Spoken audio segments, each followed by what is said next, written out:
నమస్తే.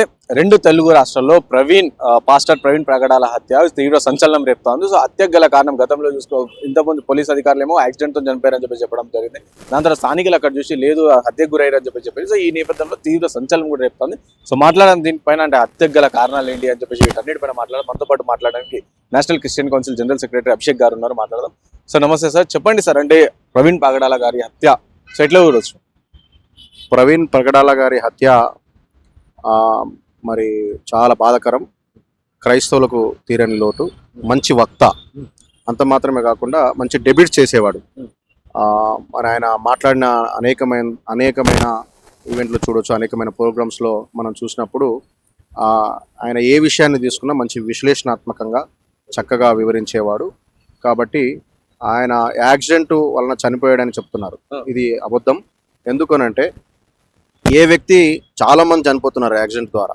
ఏ వ్యక్తికి లేని మరి ఇలాంటి విషయాన్ని ప్రవీణ్ ప్రగడాల గారికి ఎందుకు చెప్తున్నారు అంటే ఆయన మంచి డిబేట్స్ చేసేవాడు. డిబేట్ చేసే క్రమంలో ఆయన మాట్లాడుతున్నప్పుడు వేరే మతస్థులు జీర్ణించుకోలేక సత్యమును సత్యంగా నిర్భయంగా ప్రకటించినప్పుడు దానికి రివర్స్ తన నమ్మకాన్ని విశ్లేషణ చేయలేక తనను పగబట్టి మరి చంపారని మేము చెప్తున్నాం.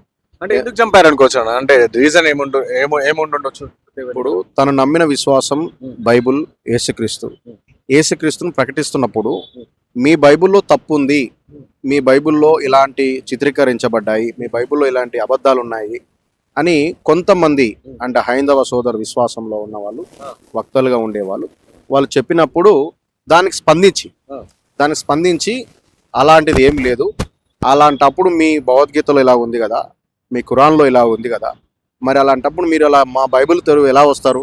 మా బైబిల్ దగ్గర రావద్దు, మీరు తప్పు, మా బైబిల్ గొప్ప, మేము నమ్ముకున్న విశ్వాసం మాది అని మరి ఎక్కడ కూడా భయపడకుండా, ఎవరికి కూడా జడియకుండా తన నమ్మిన విశ్వాసాన్ని నిర్భయంగా మాట్లాడేవాడు. అక్కడ మాట్లాడినప్పుడు ఎన్నో డిబేట్స్లో ఎంతోమంది వక్తలు వచ్చారు.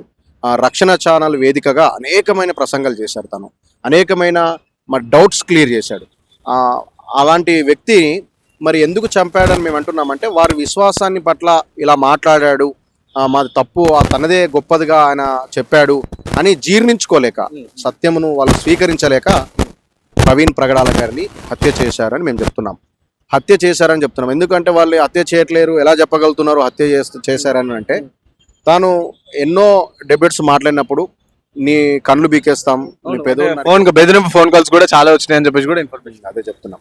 అది ఎన్నో బెదిరింపు కాల్స్ వచ్చి ఇలా చేస్తున్నాం, మీరు ఇలా చేస్తున్నావు, నీ పెదవులు, నీ కళ్ళు తీసేస్తాం, తల తీసేస్తాం అని చెప్పి అనేక స్టేజ్ల పైన ప్రవీణ్ ప్రగడాల గారు చెప్పినట్లుగా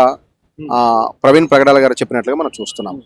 అయితే ఎందుకు అలాంటి బెదిరింపు కాల్స్ వస్తున్నాయని చివరిసారిగా తను మాట్లాడిన వేదికలో నుండి మాట్లాడిన విషయాన్ని కనుక చూస్తే, ఈ దేశంలో మతంగా చూడకండి మనిషిని. మతం అంటే ఒక ముస్లింగా చూడకండి, ఒక హిందువుగా చూడకండి, ఒక క్రైస్తవునిగా చూడకండి. మనిషిని మనిషిగా చూడండి, మానవత్వంతో చూడండి, మనిషిని మనిషిగా ఆలోచించండి. అప్పుడే మనిషి అర్థమవుతాడు. నువ్వు మతంతో చూస్తే ఆ మనిషి నువ్వు ఏం చెప్పాలనుకుంటాడో నీకు అర్థం కాదు. కాబట్టి మనిషిని మనిషిగా చూడండి. నేను కూడా సాధారణమైన మనిషినే.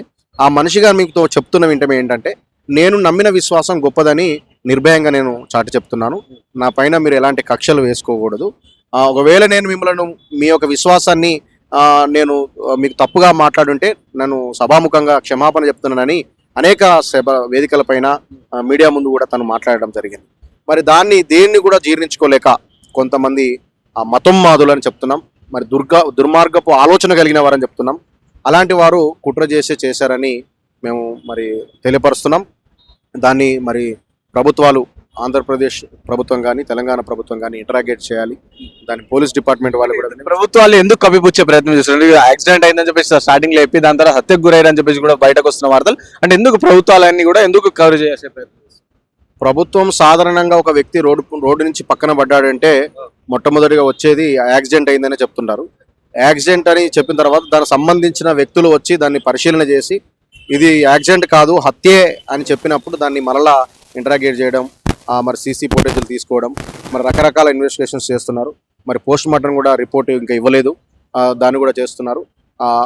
ఏమైనా సరే ప్రభుత్వం మరి దీన్ని ఆలోచించి దీని చర్య తీసుకొని ఎవరైతే దీనికి పాల్పడ్డారో వాళ్ళని కఠిన శిక్ష పడేలాగా చూడాలి. ఎంత మాత్రమే కాకుండా ప్రవీణ్ ప్రగడాల గారిని చంపితే క్రీస్తు సువార్త ఆగిపోతుంది అనుకుంటే వాళ్ళ మూర్ఖత్వం. ఒక ప్రవీణ్ మరి ప్రగడాల గారిని చంపితే 1000 మంది పుట్టుకొస్తారు, దేవుడు పుట్టిస్తాడు.